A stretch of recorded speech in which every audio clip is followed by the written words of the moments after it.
Bonjour, bienvenue à tous.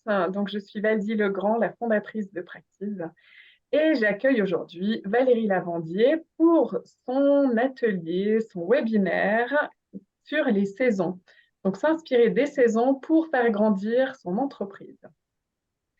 Donc, bienvenue à ceux qui nous rejoignent, qui sont là en ce moment, et bienvenue à ceux qui nous regardent, qui regardent ce webinaire en différé. Practice, c'est habituellement des web ateliers pour pratiquer, également des moments d'inspiration sur l'entreprise de demain qui est vivante, collaborative, intuitive. Et aujourd'hui, donc, c'est Valérie qui va nous présenter sa façon de voir les choses, qui va nous permettre nous permettre d'explorer les analogies entre les saisons et l'entreprise. Donc, Valérie est à la fois entrepreneur, elle est coach d'entrepreneurs et de leader. Elle est exploratrice en organisation altruiste et elle est également auteure puisqu'elle a écrit un livre, Les 4 saisons du leader serein. Donc, Valérie, je vais te laisser la parole. Merci beaucoup Valdy et puis merci à tous d'être là ce midi pour passer 1 heure ensemble. Donc on va avoir, l'ensemble va durer 1 heure, sauf pour ceux qui auront envie de rester ou qui pourront rester. On aura un petit temps de questions-réponses sur la fin, sur 5-10 minutes à la fin de la présentation. Donc je vous invite à conserver vos réflexions et vos questions pour ce moment-là, sauf si, entre-temps, vous avez besoin d'une explication sur quelque chose qui ne serait pas clair. Et à ce moment-là, je vous invite plutôt à utiliser le chat ou si c'est vraiment très court, à m'interrompre. Donc, je vous recommande aussi de bien tous couper vos micros pour que tout le monde puisse entendre, qu'on n'ait pas de bruit parasite. Et voilà pour ce qui est des consignes de démarrage. Donc aujourd'hui, je vais vous inviter à réfléchir sur en quoi les saisons peuvent avoir un intérêt, en quoi on peut s'en inspirer pour faire grandir votre organisation. Donc, je vais vous partager mon écran. Voilà. Vous devriez maintenant voir la présentation. Donc, aujourd'hui, si on a choisi ce jour du 21 septembre pour faire cette présentation, ce n'est pas tout à fait un hasard. Nous serons dans l'équinoxe de d'automne dans 2 jours. L'équinoxe, c'est le moment où justement les jours sont aussi longs que les nuits et c'est un temps de passage entre l'été et l'hiver. Donc, ça va être le moment de laisser partir et semer ce que vous souhaitez récolter au prochain cycle. Avant de le lancer dans la présentation du sujet, je vais vous dire quelques mots sur moi. Et déjà, vous parlez de moi personnellement, je me définis comme étant une aventurière, amoureuse de la nature, altruiste et engagée. Aventurière, en fait, dans ma vie, à plusieurs reprises, que ce soit sur le plan professionnel ou personnel, j'ai eu plutôt l'occasion de mener des projets qui pouvaient sembler fous à mon entourage, comme de développer, d'être pionnière dans le lead management dans une activité de service, comme quitter un emploi salarié très confortable pour me lancer dans l'entrepreneuriat, ou à titre personnel, oser rénover de fond en comble mon lieu d'habitation en ne gardant que les 4 murs pour en faire quelque chose d'agréable. L'amour de la nature, celui-là, je le tiens de mon grand-père qui était ingénieur horticole, passionné par les plantes, qui m'a transmis cette passion. Et pour moi, la nature, c'est vraiment un lieu de ressourcement. J'aime beaucoup marcher, c'est là où je vais puiser beaucoup d'inspiration. Et donc, ce n'est pas un hasard si aujourd'hui je vous parle des saisons. Altruiste, servir, c'est pour moi ma signature, c'est servir de façon inconditionnelle, que ce soit mes coéquipiers, mes employeurs, mes clients aujourd'hui. C'est quelque chose qui est naturel pour moi et qui va de soi. Donner avant de recevoir est important. Et je m'implique aussi dans plusieurs réseaux d'entrepreneurs, comme le réseau Entreprendre ou le CJD. Et ce qui m'amène à l'élément suivant, qui est l'engagement.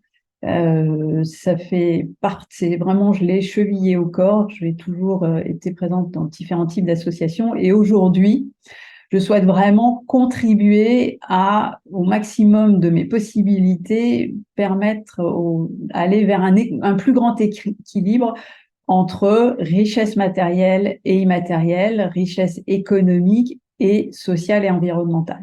Et en fait, je me suis donné la mission d'accompagner 100 000 leaders ou entrepreneurs d'ici 2033, donc un horizon de 10 ans, dans une démarche de transformation des entreprises pour qu'elles soient des entreprises altruistes.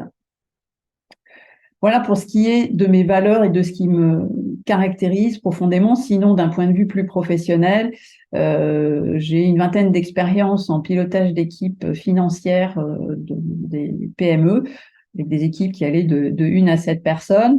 Ce qui caractérise ma façon de travailler et mon approche, c'est une imprégnation des neurosciences et une approche intégrative corps-esprit, c'est-à-dire que je considère que nous ne formons qu'un tout indissociable, composé certes d'un cerveau, mais surtout d'émotions, d'un corps physique et d'une âme, avec une dimension spirituelle. Et enfin, la psychologie positive est aussi un de mes leviers et points d'appui, parce que je suis convaincue que nous avons tout intérêt à développer nos forces personnelles plutôt que d'essayer de combler nos manques.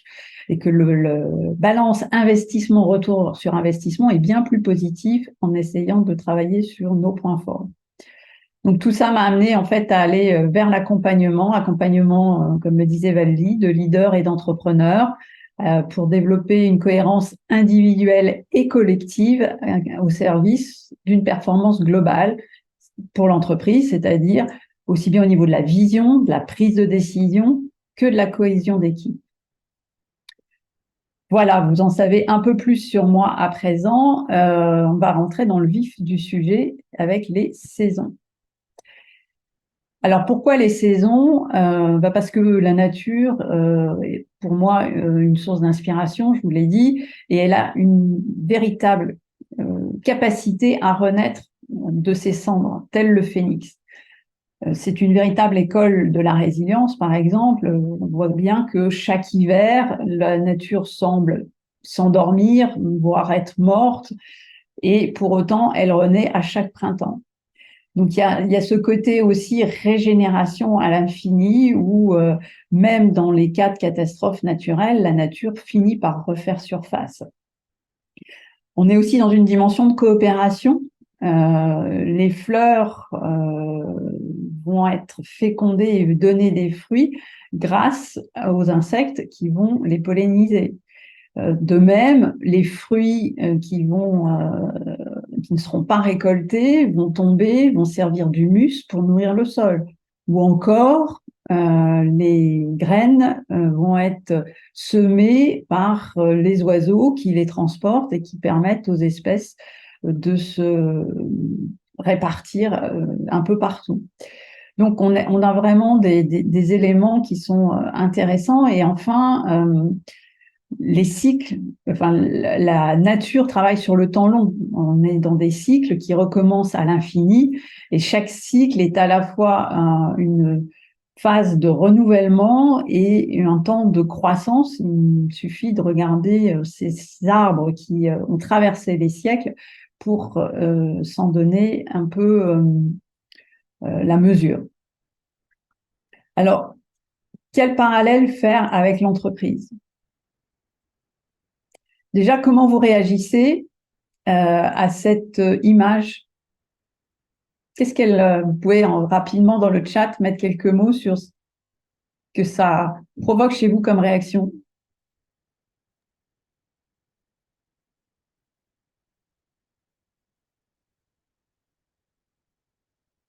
Alors, je ne vois plus le chat, mais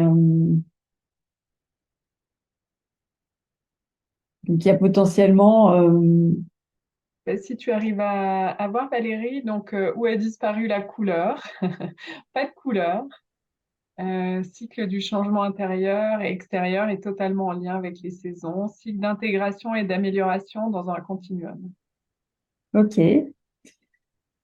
Alors, je vais vous partager moi ce que j'y vois aussi. J'y vois aussi quelque chose d'un peu froid, d'un peu monolithique, avec un peu un manque de vie. Donc, le fait d'avoir choisi ce noir et blanc est souhaité. C'est un peu la perception qu'on peut avoir à certains moments à l'intérieur ou à l'extérieur de l'entreprise. Et pour autant, l'entreprise, c'est un lieu de vie et dans lequel il y a à la fois du rebondissement. La vie de l'entreprise, c'est une succession d'événements heureux et malheureux. C'est surtout pas un long fleuve tranquille. Les plans qui ont été prévus se déroulent rarement comme on l'avait imaginé. Donc, on retrouve voilà, cette notion résilience, rebondissement. De la même manière, les entreprises sont amenées à se renouveler. Une entreprise qui dure, c'est une entreprise qui a de la créativité et qui va être capable de faire face aux imprévus en répondant par de nouvelles offres, de nouvelles solutions. On retrouve aussi l'interdépendance, la coopération. Une entreprise qui a une habitude de travailler en mode transverse va être beaucoup plus agile, va beaucoup plus facilement être capable de traverser les difficultés parce qu'elle va être capable de répondre beaucoup plus vite. Si le problème de mon collègue est aussi mon problème et qu'on cherche tous ensemble à servir le client, ça va aller beaucoup mieux et ça va être beaucoup plus efficace. En fait, seul on va plus vite, mais ensemble on va plus loin. Et puis enfin, l'entreprise, elle est tiraillée entre un temps court, avec un besoin d'efficacité, de réactivité, de productivité, et aussi un temps long, qui est celui de la réflexion, la vision, de la projection, de l'innovation. Voilà, donc ce sont autant de Comment ça se similitudes. passe en entreprise, les plans positifs, les plans négatifs, les peurs, les difficultés rencontrées. Alors, j'ai un intervenant, je ne sais pas si c'était volontaire ou pas. Non, je suis passée, j'ai mis en muet. Tant Par mieux. contre, j'ai au Ok, début. merci. Par contre, je me permets de t'interrompre. Ça a peut-être répondu à la question qui était posée par Ludovic. Pourquoi le temps long en entreprise? Moi, je vois plus du court terme. Donc, est-ce que tu as répondu peut-être justement en disant il y a cette partie, enfin, selon ce qu'on regarde, il y a ça qui est plutôt sur du long terme et ça qui est plutôt du court terme. Exactement. On a à la fois le temps long et le temps court présent dans l'entreprise parce que on voit souvent le temps court, mais une entreprise qui ne tient compte que du temps court, bah, elle va aller dans le mur. Donc, il y a ce tiraillement entre le temps long et le temps court. Et donc, pour une entreprise qui veut grandir, eh ben, c'est une entreprise qui a besoin de savoir d'où elle vient et où elle va. C'est pour moi un élément essentiel, et je dirais essentiel en deux mots. Essentiel. Euh, Parce qu'une entreprise, pour ça, elle a besoin de savoir d'où elle vient, de connaître ses racines, ses fondations, c'est son essence.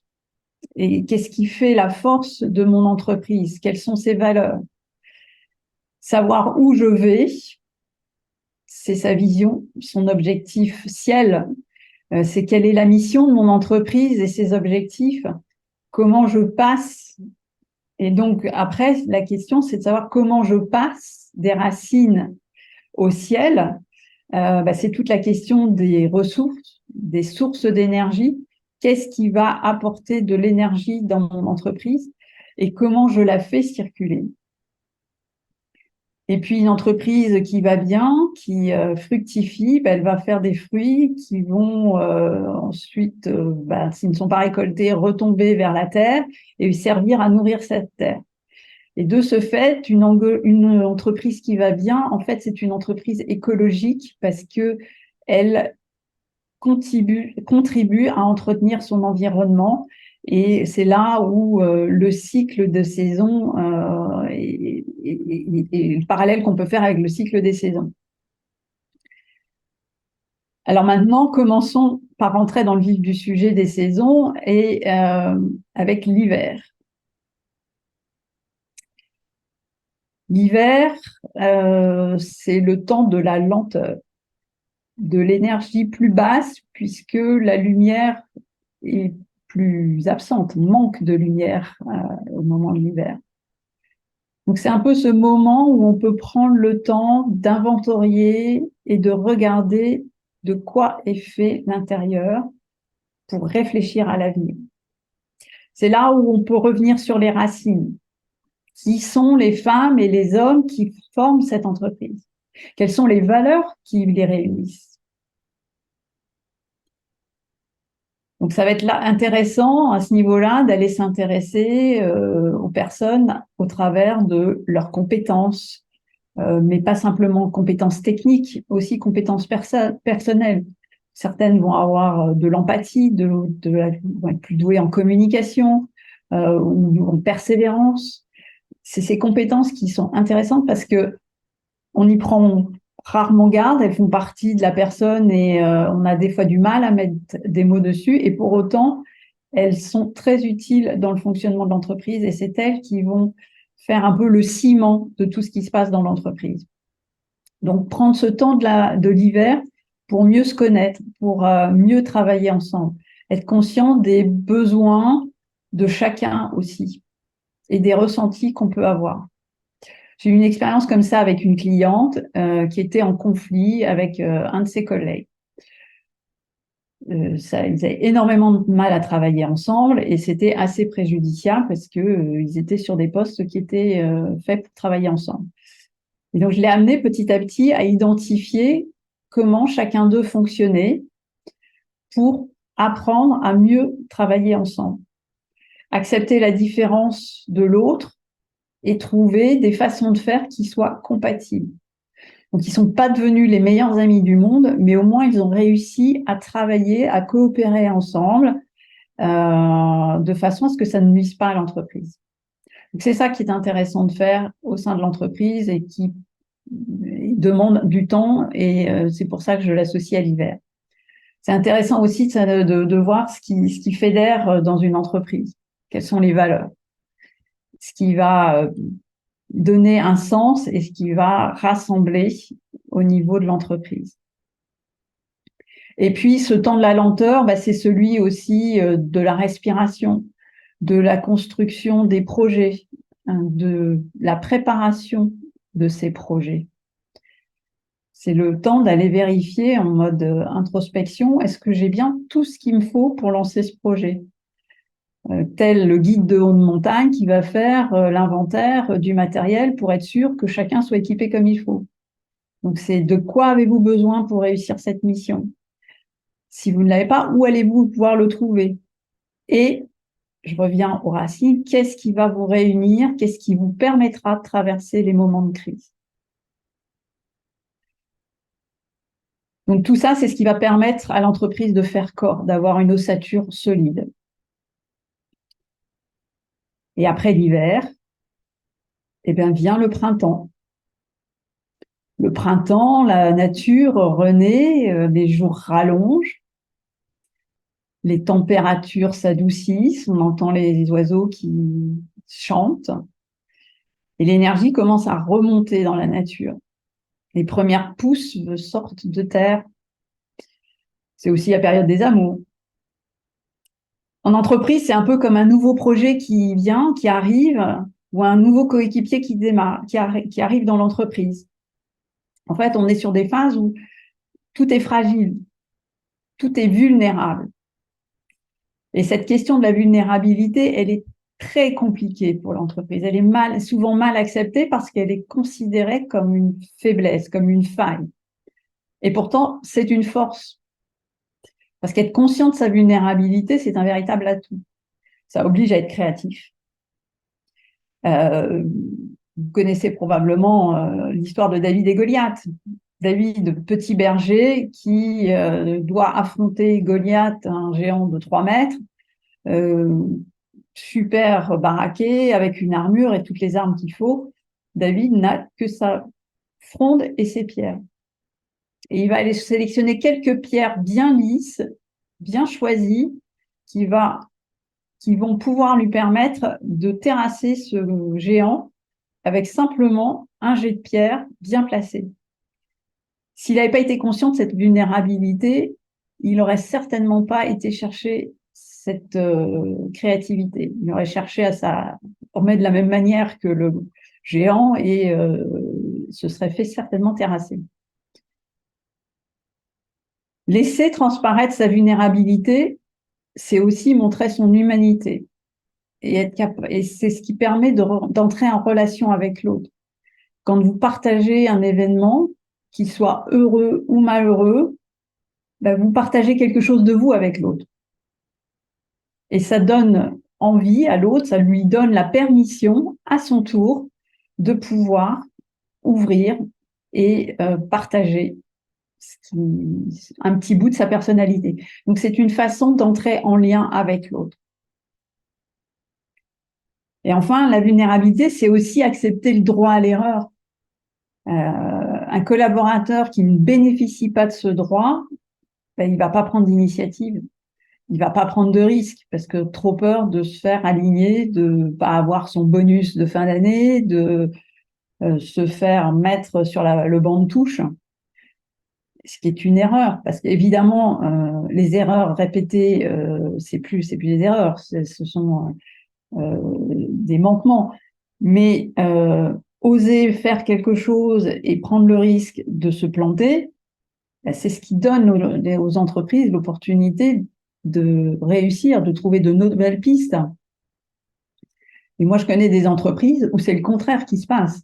C'est que si vous n'avez jamais d'erreur, vous allez être en quelque sorte pénalisé.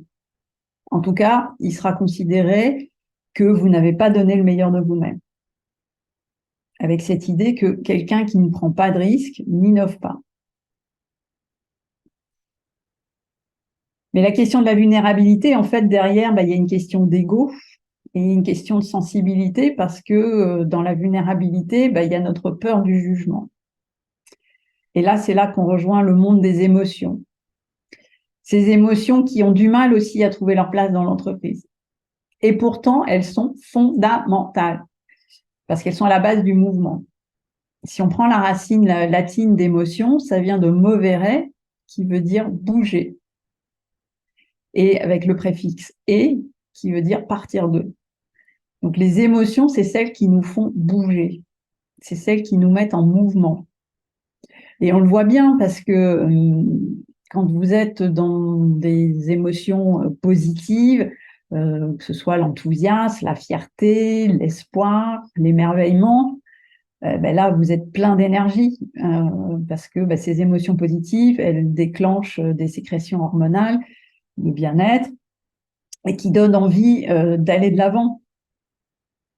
Inversement, quand vous êtes dans une situation d'émotion dite négative, que ce soit de l'ennui, de la tristesse, de la peur, de l'anxiété, la colère, ça va vous générer du stress.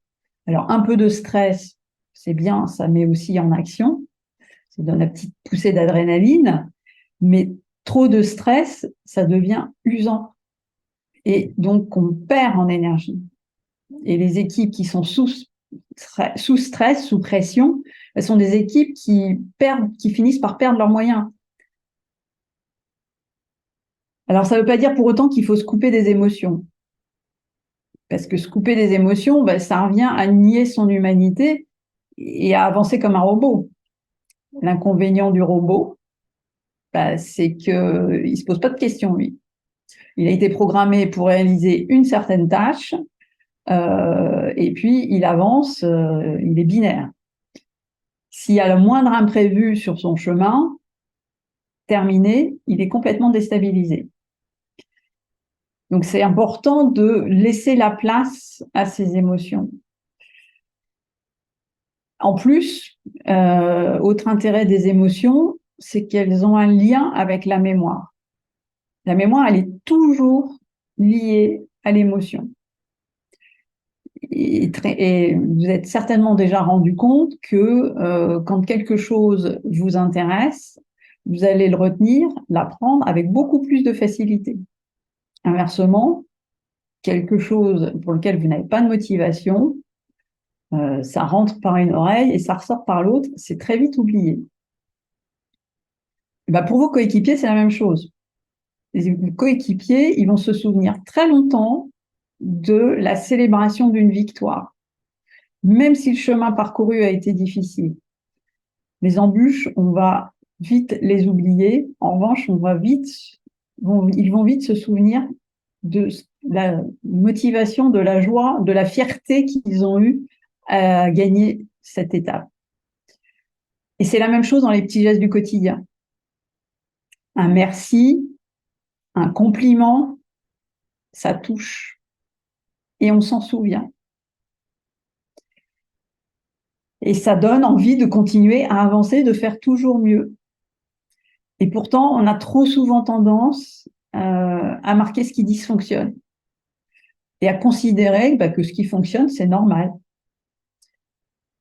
Et je pense que vous avez tous, à un moment ou un autre, été confrontés à avoir une partie de votre corps en souffrance qui fonctionne plus très bien, que ce soit pour une entorse, une cassure. Là, le bras qui fonctionne bien et qui d'un seul coup ne fonctionne plus, c'est plus la norme qui fonctionne bien. C'est là qu'on prend conscience que ce qui fonctionne bien, en fait, c'est très important.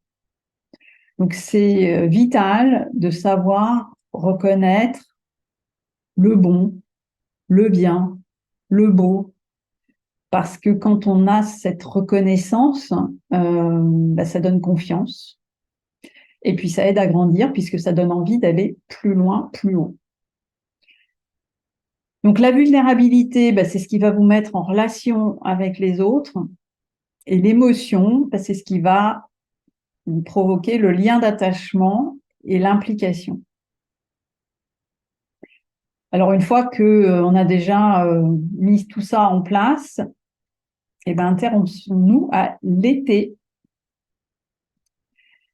Cet été qui est, on l'a vu tout à l'heure dans les commentaires, signe de chaleur, signe de lumière.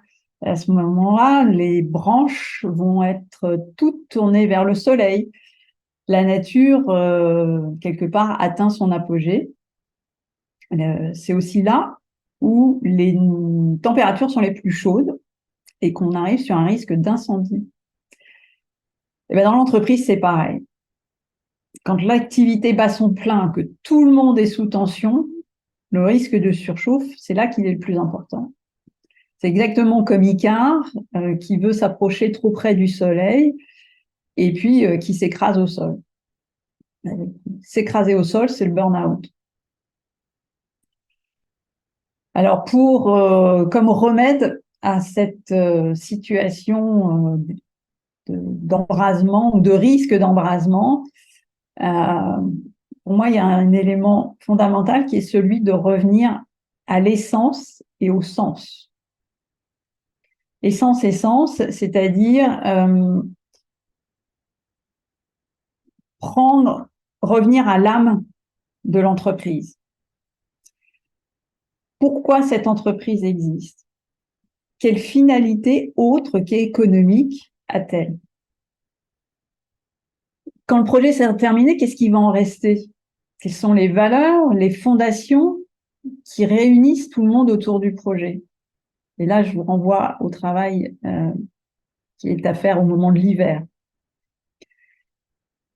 Donc, avoir conscience de cette âme de l'entreprise, c'est ce qui va permettre de recentrer.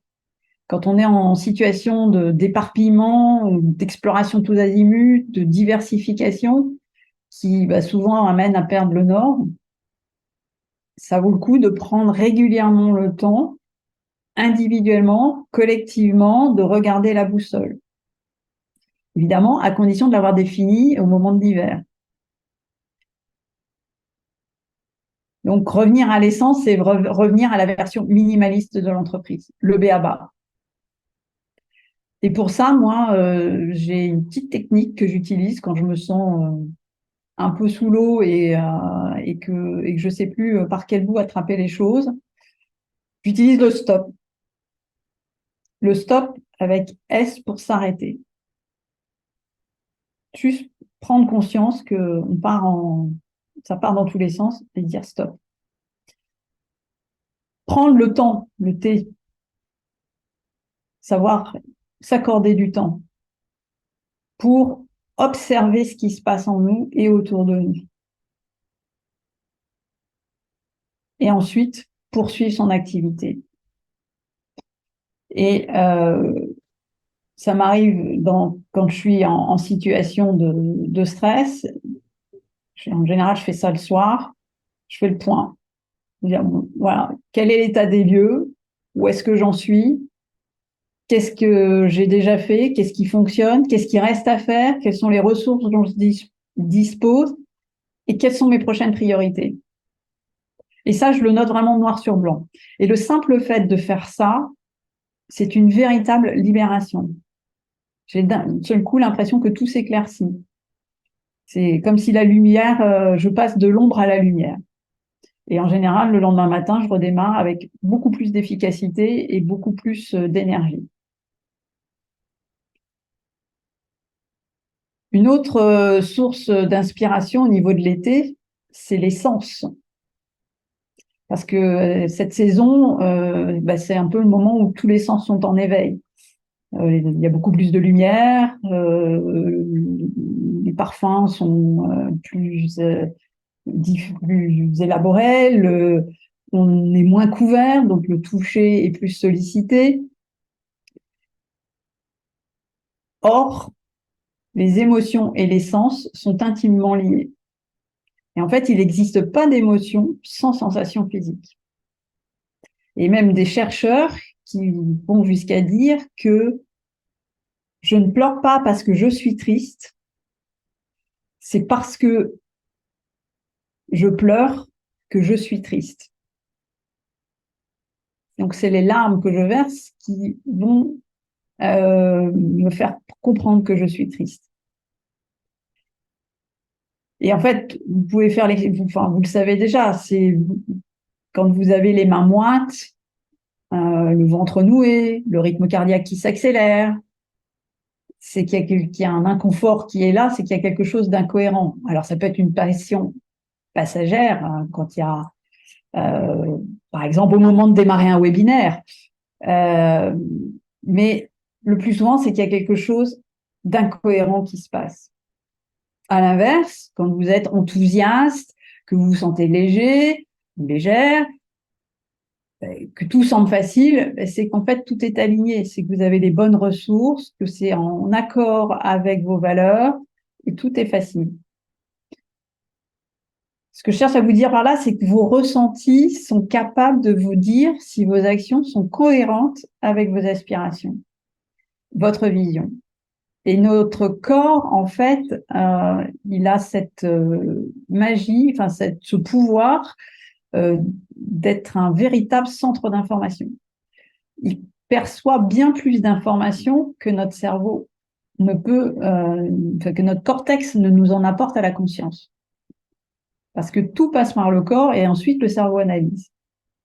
Ça veut dire quoi? Ça veut dire que être en relation avec son corps, c'est se donner la capacité de traiter beaucoup plus d'informations, d'accorder de l'attention à la manifestation de ses ressentis. C'est aussi lui faire confiance et ainsi de développer son intuition. L'intuition, c'est en fait cette capacité à avoir une connaissance immédiate sans passer par le raisonnement.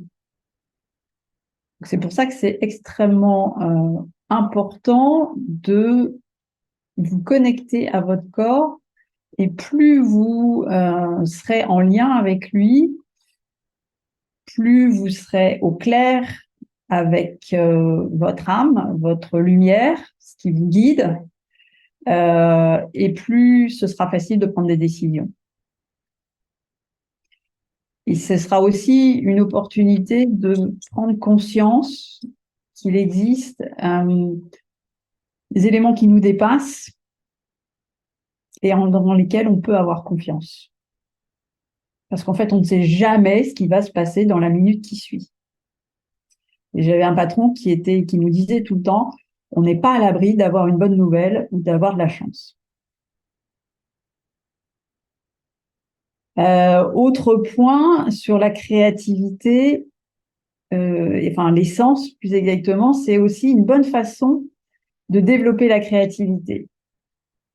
Par exemple, passer par une image, une odeur, un son, une matière touchée. En fait, ça sollicite pas les mêmes aires dans le cerveau, donc ça crée des connexions neuronales, des chemins de pensée différents. Et il y a un exercice que moi j'aime bien faire, c'est d'utiliser des cartes qui représentent des tableaux abstraits. Et demander à mes stagiaires, mes participants de se poser une question qui est importante pour eux dans le moment, puis de tirer une carte. Et après, je vais les guider dans l'observation de cette carte au travers des émotions, des sens, des ressentis physiques, pour les ramener ensuite à la question initiale qu'ils se sont posées. Mais ce qui est intéressant, c'est que dans pratiquement tous les cas, sauf les personnes qui sont vraiment hermétiques, et encore, même dans ces cas-là, il y a de nouvelles associations d'idées qui se font. Donc, je vous encourage à développer toute autre activité et à le faire aussi avec vos équipes. Parce qu'encourager le développement des activités autres que mentales au niveau de vos équipes, ça va leur permettre d'être beaucoup plus créatifs et d'innover. Une chose importante, par exemple, c'est l'écriture à la main, tout simplement. Le fait d'écrire à la main ne sollicite pas les mêmes aires dans le cerveau que le fait de taper sur un clavier. Et en fait, l'écriture à la main permet de rendre les choses beaucoup plus concrètes. Donc, quand on a développé toutes ces capacités émotionnelles, humaines et spirituelles, ça donne tout de suite quelque chose de beaucoup plus vivant dans l'entreprise. Et quand on est arrivé à l'apogée des saisons, vient ensuite le moment de redescendre. Et c'est ce qui se passe avec l'automne. L'automne, c'est vraiment cette saison de transition où la lumière, c'est ce qu'on va vivre là, ce qu'on commence à vivre. La lumière baisse, les températures aussi, les couleurs changent. C'est la fin des vacances, la rentrée des classes. La nature a fini son cycle. Alors pour les entreprises, c'est aussi donc le temps des récoltes et de la préparation de la terre pour le cycle suivant. Donc c'est le moment justement de laisser partir ce qui ne sert plus et de semer ce qui va servir pour l'année suivante. Pour les organisations, en fait, ça correspond à la fin d'un projet, la fin d'un dossier, la fin d'une année et la préparation d'autres. Donc c'est vraiment ce temps qu'il est utile de prendre pour faire le point sur le cycle qui vient de s'écouler. Qu'est-ce qui a bien fonctionné? Qu'est-ce qui peut être amélioré? Est-ce qu'il ne faut pas recommencer? Et surtout, d'insister sur qu'est-ce qui a bien fonctionné. Parce que généralement, c'est là où on passe le moins de temps. Et c'est pourtant ce qu'il y a de plus important. C'est que si ce bilan est bien formalisé, il va être riche en enseignements et en possibilités de capitalisation. Vous allez pouvoir chercher à reproduire et encore améliorer ce que vous savez déjà bien faire. Et savoir ce que vous faites bien, si vous le faites encore mieux, ça va vous demander relativement peu d'énergie supplémentaire. Et 2, ça va vous faire monter encore plus en qualité et en compétences. Donc pour ça, ce qui est très important, c'est de partager les bonnes pratiques. De chacun puisse faire savoir ce qui a bien fonctionné. Et quelque chose qui fonctionne bien et qui est intéressant à faire, ce sont des learning café ou learning corner, de prévoir un temps, une trentaine de minutes par exemple, une fois par semaine, une quinzaine ou mois, selon la taille des entreprises et les possibilités, et d'inciter un salarié à présenter un outil, une expérience dont il a le savoir-faire, de façon à ce que les autres puissent en bénéficier et puissent eux aussi développer leurs compétences, ou en tout cas aller piquer des idées pour s'enrichir les uns les autres. Évidemment, pour être dans cette phase de transmission, ça suppose au départ d'avoir pratiqué la reconnaissance, de dire et redire ce que chacun a bien fait, en particulier pour ceux qui ne sont jamais mis en valeur. Moi, j'ai mené une expérience comme ça avec mes équipes de comptables, qui sont en général, qui ont le sentiment d'être toujours la 5e roue du carrosse, de ne jamais être concertés dans les problématiques et qui avaient un certain mal-être. Et je leur ai fait prendre conscience qu'elles étaient au cœur du système.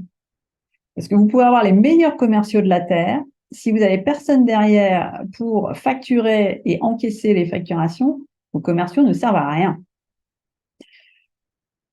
Donc, avoir fait ce travail, leur expliquer qu'elles étaient au cœur du système, d'avoir réussi à leur faire comprendre et toucher du doigt qu'en fait, elles étaient dans des relations clients-fournisseurs avec toutes les parties prenantes de l'entreprise, en interne, mais aussi en externe, ça a complètement changé leur estime d'elles-mêmes et donc leur façon de travailler et leur implication.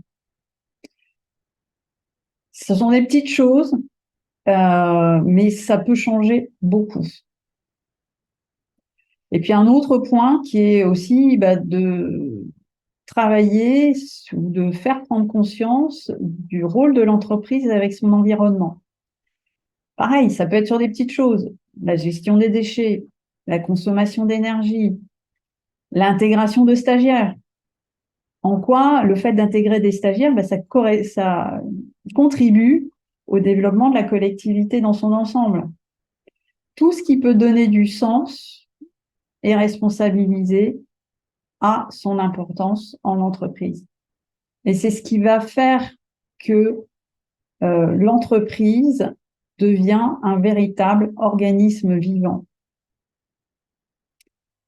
Avec une tête, ça, tout le monde le sait, les organes de pilotage, le rationnel, on sait que c'est bien présent, mais aussi un corps fait de toutes les forces qui sont en présence, de toutes les personnes qui composent cette entreprise,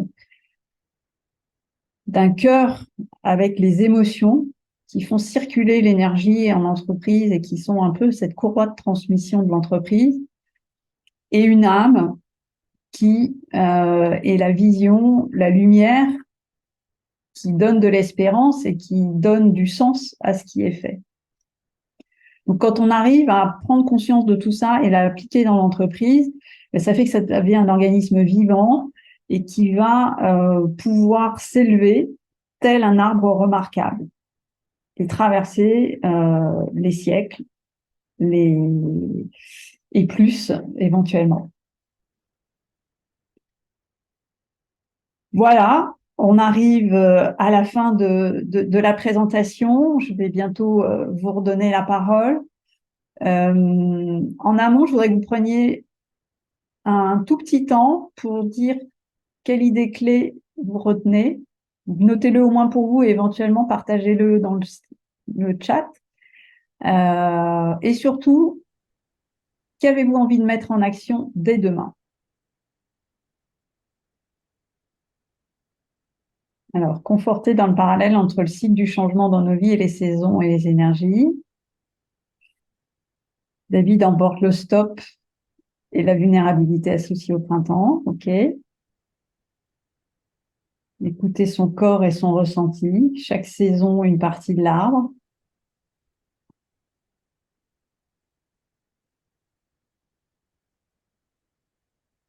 Vulnérabilité, source de créativité. Et oui, on l'oublie trop souvent.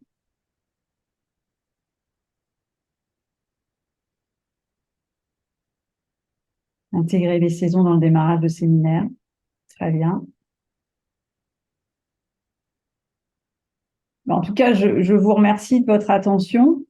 Si vous avez envie d'explorer le sujet un peu plus loin, Il y a 3 façons de le faire. La première, c'est de vous plonger dans le livre qui est pas très long et qui reprend certains des éléments que je vous ai partagés, qui propose d'autres exercices aussi. Alors, il est plus à vocation individuelle, mais il y a des choses qui sont tout à fait transposables. Autre possibilité, celle de suivre le cycle des 4 ateliers qui auront lieu à partir du 13 novembre et qui se dérouleront pour le coup en petits groupes, donc avec beaucoup plus d'interactions, sur lequel on va pouvoir vraiment entrer dans le détail de chacune des saisons et pratiquer. Ce seront des groupes de 8 et ça dure 1h30. Le premier rendez-vous est le 13 novembre et ensuite on décidera avec le groupe des prochaines dates. Et puis, si vous avez un sujet plus particulier qu'on n'aura pas le temps nécessairement d'aborder dans les minutes qui nous restent, je prendrai volontiers 30 minutes avec vous pour l'évoquer. Et je vais d'ailleurs vous partager dans le chat les liens, que ce soit vers le site des 4 saisons ou vers mon calendrier pour que vous puissiez prendre rendez-vous si vous en avez envie. Et sinon, de toute façon, vous pouvez m'écrire à mon adresse mail et je vous enverrai, ou Valdi vous enverra à tous ceux en tout cas qui étaient inscrits sur Practice, la présentation, et ceux qui me la demanderont par mail, je la verrai avec plaisir aussi.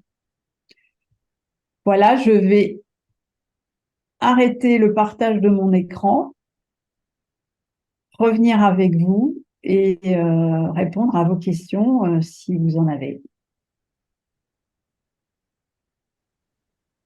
Oui, une Isabelle. question, Valérie, Oui, Ludovic.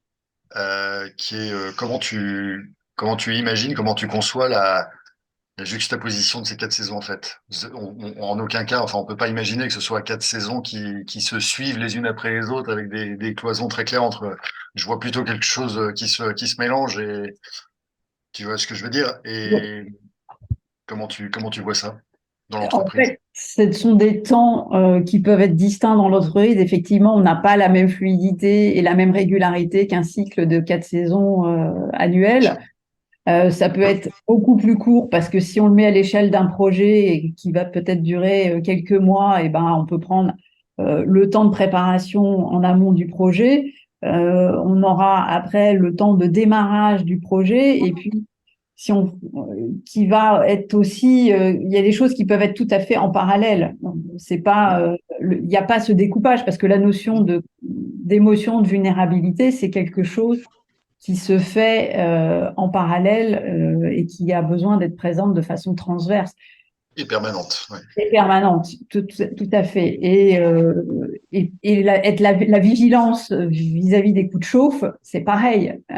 C'est une vigilance permanente. Donc, on n'est pas exactement dans cette même notion de cycle en entreprise, dans le côté répétitif et aussi bien cadencé,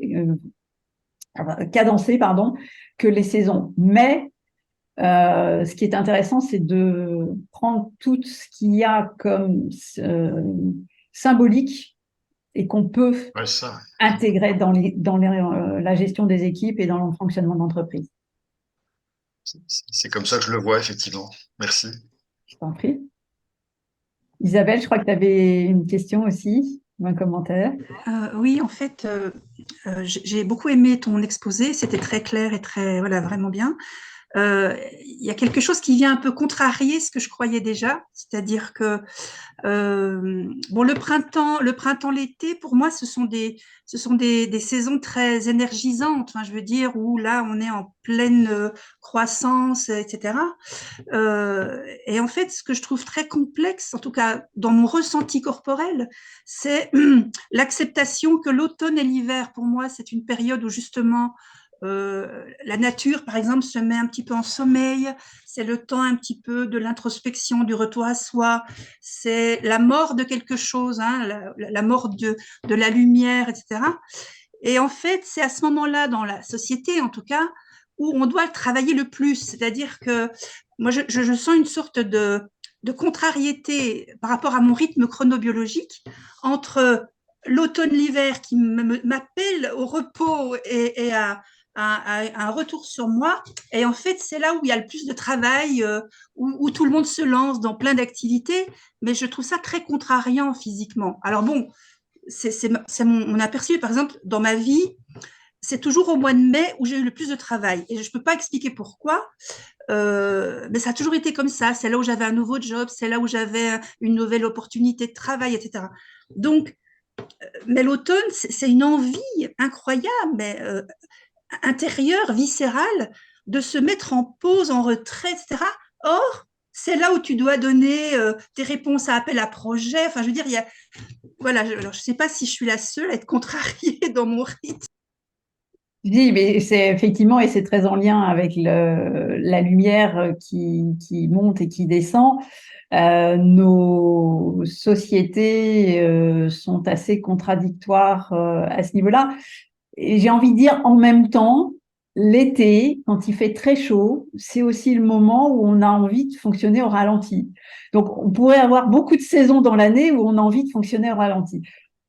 Ce qui est important, c'est de s'écouter aussi et de trouver le rythme qui va être compatible avec ce que notre corps nous dit. Et là où je te rejoins, être à l'écoute de son corps est absolument fondamental. Et il y a des moments où on aura quand même un petit regain d'énergie sur ces périodes qui sont plus à l'hibernation.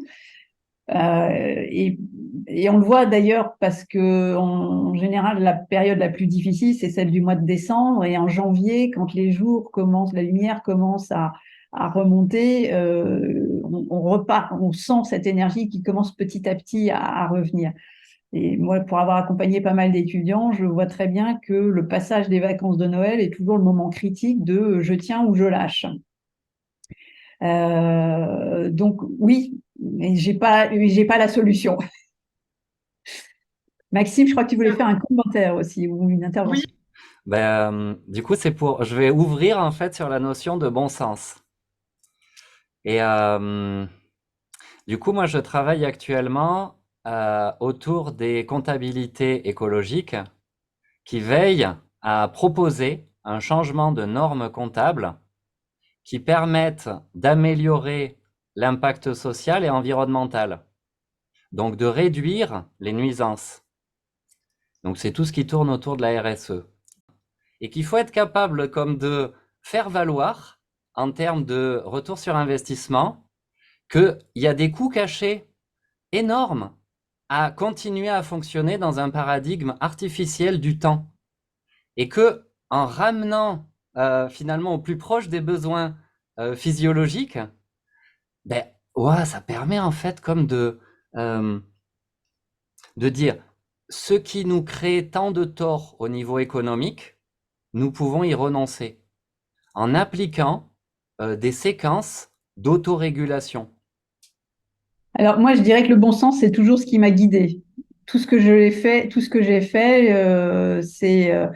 je disais, si je devais avoir une expertise, c'est celle du bon sens paysan.